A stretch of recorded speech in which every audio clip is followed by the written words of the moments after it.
to a single railroad company. And Now, this all looked great on paper, ladies and gentlemen, but unfortunately those two railroads could not overcome their agreement or their differences. There were many instances of sabotage and foul play between the two railroad companies, and that ultimately led to many legal battles between these two railroading rivals.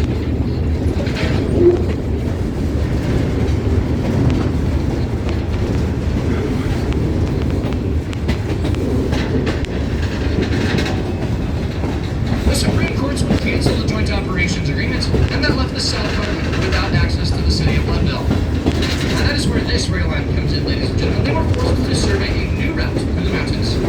They would go from their existing tracks in the South Park Valley, and from there up and over Warriors Pass into Breckenridge. From Breckenridge, they would go down through 10 Mile Canyon, up and over Fremont Pass into the city of Leadville. Now here's the kicker, ladies and gentlemen. They had to have this rail line finished into Leadville by February 6, 1884. They worked very hard, and by August of 1883, they had finished the railroad from Denver to Dillon, Colorado, which is about 40 miles away from Leadville. Now this meant that they had a 6-month period to build a 40-mile stretch of track. I don't know if you folks have ever built railroad track by hand before, but having done a lot of work on our tractor team, I can tell you that it is very hard work. To make matters even worse, during those last 6 months of the year, they were trying to finish the rail line in the dead of winter. They had to deal with a reported 12 feet of snow on the ground that year, and temperatures that dropped to 35 degrees below zero. Unfortunately, about 10% of the men who worked on this rail line would die up there in the harsh conditions as they tried to meet their deadline of February 6, 1884. Now, what do you all think? Do you think the Denver South Parks and Pacific's hard work would pay off, and they would beat that deadline before it came up? Well, I'll let you all know here in just a few minutes. But first, I'm going to leave you on a bit of a cliffhanger, ladies and gentlemen, both figuratively and rather literally. As we do make our way around the S-curve here, we're going to enter into a stretch of track that we like to call the edge of the world. If you are afraid of heights, I might recommend looking to the uphill side of the train at this time, as we will be over yeah, no thanks. I like death. And just 5 feet from the edge. Don't worry though, ladies and gentlemen, it's been about 5 years now since we've lost any train cars on cliffs up here. I think that's a joke, right? Now, for those who are on the uphill side, there are some cool things to see. I find it very cool to see the rock walls that tower over the train in this area. And you also might notice some funny discoloration of the rock faces. This discoloration can be orange, lime green, yellow, and black. This discoloration is actually a life form that is known as lichen. Lichen is a symbiotic relationship between fungus and algae that does only grow on rock faces. To help people remember these facts about the lichen, I do enjoy telling a very lame joke. I typically tell people that the fungus and the algae got to liking each other. However, last I heard, the relationship was unfortunately on the rocks. A real beast slapper for you folks there. Now, for those that do not mind the height, we do get an excellent panorama view of the Arkansas River Valley. Yes, that is the Arkansas River you see on the valley below us, and you are looking at the headwaters of the Arkansas. The Arkansas River is actually the 6th longest river in the lower 48 states, and right now you are within the first 5 miles of the headwaters here. Now this rail line up here, ladies and gentlemen, is known as the High Line to Leadville route. It's pretty obvious as to why they call it the High Line, but a lot of people do ask me why it was built way up here on the mountainside, as opposed to that nice flat valley floor. For that answer, I will direct your attention to the valley floor itself. If you're on the downhill side, look out there towards the left. You will see a sharp right curve in the highway. Just to the left of that sharp right curve, there is a diagonal line going across the valley. There's kind of an old two-track line. That is the old railroad grade, or the Rio Grande Railroad. The Rio Grande Railroad then kind of took a right turn, cutting into the forest on the other side of the valley. You can kind of see where they come through the trees there. With the Rio Grande having their railroad grade down there on the valley floor, after legal battles between the Rio Grande and the South Park, the Supreme Court ruled that those two railroads could not have a rail line within 700 yards of one another, as they were too violent with each other. The Rio Grande already expanded northward into this valley, and so the South Park was forced to build way up here on this mountainside, further increasing their difficulties. Now, do you all remember where we left the South Park off at? We left them up here in the dead of winter, trying to meet their deadline of February 6, 1884. Well, ladies and gentlemen, on February 5th, 1884... Wait, I think this is one of the bridges that they filled in. ...successfully complete their rail line into Leadville, just one day before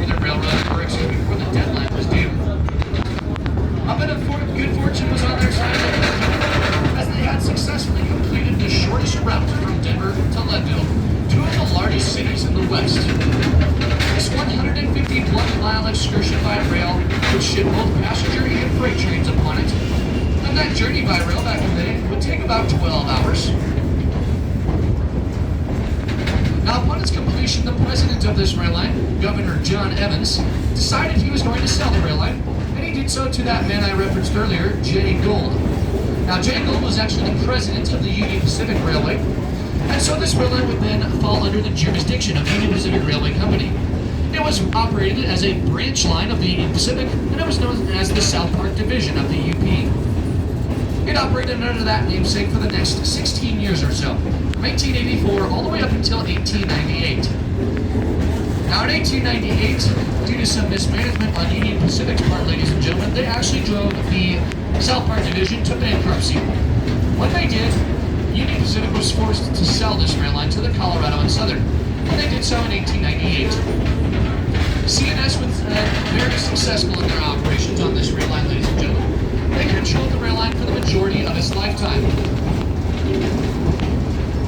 They shipped both passenger and freight trains on this rail line from when they bought the line in 1898 all the way up until 1937. Now in 1937, ladies and gentlemen, due to a lack of demand for passenger traffic, the last ever passenger train would leave the city of Leadville headed towards Denver on October 19th, 1937. Now after that took place, ladies and gentlemen, the Colorado and Southern made a very unfortunate decision to abandon the entire railroad from Denver to the top of Fremont Pass. That meant that they tore up 137 miles of railroad track. Now that left us with 14 miles of the Highline route that we are traveling on here today. And so the question is, why did the Colorado and Southern leave a 14-mile stretch of mountain railway just north of the city of Leadville? Well, that was due to a new mine that had opened up just north of the city of Leadville itself. This mine was known as Climax Mine. I'll be going into the depth and history of the mine here in just a few minutes. But for now, understand that CNS this rail line to service the line with freight trains. They started doing One so second. on here in just a few minutes, ladies and gentlemen. A couple of quick highlights to point out before that. Today, it was up here to service the steam engines with water, and they used it on every single trip. Now, the water tower was a gravity-fed water tower, ladies and gentlemen. Water. And that means that they used to have a reservoir up here in the gulch. The dam for the reservoir is about 400 yards up the gulch from us, from the train tracks. And they had a piping system to feed the water tower itself. It was all gravity-fed. Now, as we round the corner here, ladies and gentlemen, you will notice that the water tower does not line up with the train tracks whatsoever. And it needed to fill the steam engines with water. That is actually due to a major accident that occurred up here on June 23rd, 1980. 55 years ago yesterday, the dam for the reservoir actually gave way and it caused a flash flood to rip down the gulch. It washed out the entire section of train tracks right in the middle of the gulch, where the open car in the middle of the train is currently traveling on. This washout was over 70 feet deep and it was over 200 feet across. An engineer for the Burlington Northern Railroad was on his way into Leadville when he noticed that the train tracks were missing from this area. He and his firemen hit the emergency brake on the train, and they both choked off. Obviously. Now, they sustained only minor cuts and bruises, but that locomotive was going too quickly to stop. It would crash right into the bottom of the washout. This would cost the Burlington Northern Railroad $55,000 just to get a crane up here to hoist the engine out of the washout. After they did so, they brought it back down to the roundhouse, and after draining it of its fluids, they were going to store that locomotive on the spur track just west of the roundhouse, known as the North Y. Now, speaking from experience, ladies and gentlemen, the North Y has a very steep downhill grade into the end of it. Ask me how I know. They went to shove that locomotive into the end of the Y that day, but they failed to properly couple to that engine. They shoved it into the Y, and when they stopped, the engine they were shoving kept on going, and they derailed it entirely for the second time that week. Can't imagine they were too happy with those guys. Yeah, they were probably fired. The locomotive off to Lincoln, Nebraska, and it was actually repaired and restored to rail service. If any of you would like to see some photos of that locomotive crash or the derailment at the roundhouse, we actually have some photos in the concession car. They are on the wall of the uphill side, about halfway down through the park. Pretty neat to see that engine crash, so be sure to check those out.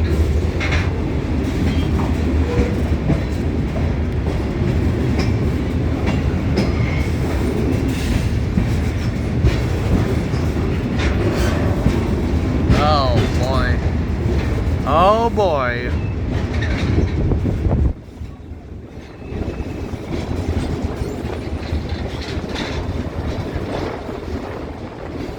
Now, ladies and gentlemen, here on the downhill side, you are looking at the largest set of aspen trees that we have along our entire train ride.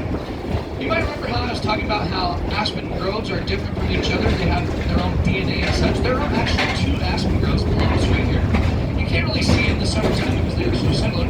But in the fall, one of the aspen groves turns bright orange, which is kind of uncommon for aspen trees. And the other one turns into the classic golden yellow.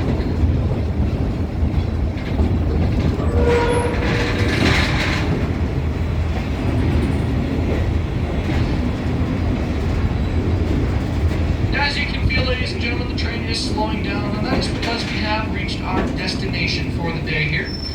Milepost 142 is where we are currently sitting, and that is 142 miles from our depot down in Denver. Or at least the old depot down in Denver, back in the South Park days. Now, if you were to continue onward up the track from here,